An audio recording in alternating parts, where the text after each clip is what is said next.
ကျွန်တော်မတော်တဆအလင်းထွက်နေတဲ့ငါးမန်းတစ်ကောင်ကိုဖမ်းမိခဲ့တယ်။ဒါကြောင့်ပြန်လွတ်ပေးဖို့ပင်လယ်ထဲသို့ယူသွားတဲ့အချိန်မှာပဲအဲ့ဒီငါးမန်းကကျွန်တော်ကိုရုတ်တရက်ကိုက်လိုက်ပြီးပင်လယ်အောက်နဲ့ဆိုင်နဲ့ကိုပျောက်ကွယ်သွားခဲ့တယ်။ကျွန်တော်နိုးလာတဲ့အချိန်မှာတော့ရေအောက်ကမြင်ကွင်းတွေကိုမြင်နိုင်နေပြီဆိုတာသိလိုက်ရလို့အယမ်းအံ့ဩသွားတယ်။ဒါတင်မကသေးဘူး။အဲ့ဒီငါးမန်းကိုစိတ်နဲ့တောင်ထိန်းချုပ်နိုင်လာခဲ့တယ်။ဒီငါးမန်းကိုကိုယ်ခန္ဓာကိုယ်ရဲ့အစိတ်ပိုင်းတစ်ခုလိုအသုံးချပြီးပင်လယ်ထဲကဘာမှမဆိုအလွယ်တကူဖမ်းနိုင်ခဲ့တယ်။ဒါကြောင့်ငါးမန်းကိုထိန်းချုပ်ပြီးတူနာငါးတစ်ကောင်ဖမ်းခိုင်းလိုက်တယ်။နောက်တစ်စက္ကန့်မှာပဲအဲ့ဒီတူနာငါးကကမ်းခြေပေါ်ကိုပြန်တက်လာခဲ့တယ်။ကျွန်တော်စိတ်လှုပ်ရှားပြီးငါးကိုဖတ်ထားလိုက်တယ်။ဒီတစ်ကောင်ထဲနဲ့တောင်ငွေများကြီးရနိုင်တော့မယ်။နောက်တော့ပင်လယ်စာဆေးကိုသွားခဲ့တယ်။အခြားငါးဖမ်းသမားတွေကကျွန်တော်ကိုလှောင်ပြောင်ကြတယ်။ဒီကောင်တော့တေးပြီးသားငါးကောက်လာတာပဲဖြစ်မယ်လို့ပြောကြတယ်။အဲ့ဒီအချိန်မှာပဲချမ်းသာတဲ့အမျိုးသမီးတစ်ယောက်ရောက်လာခဲ့တယ်။သူမကအဲ့ဒီတူနာကိုရှားပါမျိုးစိတ်ဖြစ်မှန်းချက်ချင်းသိသွားတယ်။ပြီးတော့ဒေါ်လာ100တူညာနဲ့ဝယ်မယ်လို့ကမ်းလှမ်းခဲ့တယ်။ကျွန်တော်လည်းချက်ချင်းသဘောတူလိုက်တယ်။အဲ့ဒီနောက်သူမကစီးပွားရေးကတစ်ခုပေးလာပြီးမကြခင်ကျင်းပမဲ့အခမ်းပွဲအတွက်အရေးသွေးမြင့်ပင်လယ်စာတွေရနိုင်ရင်ဈေးကွက်ထက်ပိုမြင့်တဲ့ဈေးနဲ့ဝယ်မယ်လို့ပြောခဲ့တယ်။ကျွန်တော်လည်းချက်ချင်းသဘောတူလိုက်တယ်။အဲ့ဒီနောက်ကျွန်တော်ကကမ်းခြေပေါ်မှာအေးအေးဆေးဆေးနေရင်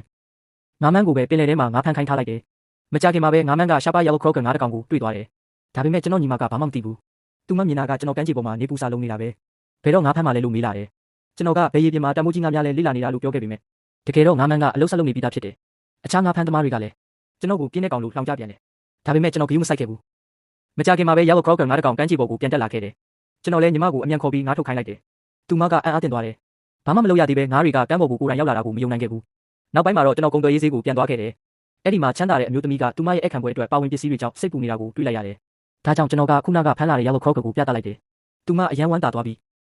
တကောင်ကိုဒေါ်လာ30တူညာနဲ့ဝယ်မယ်လို့ပြောခဲ့တယ်။ဒါပေမဲ့ဘေးနားကငါးရောင်းသမားတစ်ယောက်ကကျွန်တော်သူ့စီးပွားရေးကိုလာထိခိုက်နေတယ်လို့ထင်ပြီးဝင်နှောက်ယှက်ခဲ့တယ်။မင်းမငါးတကောင်ပဲရှိတာ။သူမအခမ်းပွဲအတွက်အနည်းဆုံး30ကောင်လိုတယ်လို့ပြောခဲ့တယ်။ကျွန်တော်ဘာမှပြန်မငင်းခဲ့ဘူး။အစားညီမကိုဖုန်းခေါ်လိုက်တယ်။မကြခင်3မိကားတစ်စီးဈေးထဲကိုရောက်လာခဲ့တယ်။ငါးရောင်းသမားကအထင်သေးတဲ့မျက်နှာနဲ့ကြည့်နေခဲ့ပေမဲ့ကားပေါ်ကအဖုံးဖွင့်လိုက်တဲ့အချိန်မှာတော့Yellow Croakerငါးပြည့်တင်ထားတာကိုမြင်ပြီးတုန်လှုပ်သွားခဲ့တယ်။အမျိုးသမီးကအယမ်းကျေနပ်သွားပြီးငါးအားလုံးကိုတကောင်ဒေါ်လာ30တူညာနဲ့ချက်ချင်းဝယ်သွားခဲ့တယ်။ဒီလိုနဲ့ငါးမရဲ့အကူအညီနဲ့ကျွန်တော်ဟာတနေ့တည်းမှာပဲဒေါ်လာ1တန်းရရှိသွားခဲ့တယ်။ဒီဇက်လန်ကိုကြိုက်တယ်ဆိုရင် subscribe လုပ်ထားဖို့မမေ့နဲ့နော်။နောက်တစ်ခေါက်မှာတော့ပိုပြီးစိတ်လှုပ်ရှားဖို့ကောင်းတဲ့ကဘာရီစီခေါ်သွားပေးမယ်။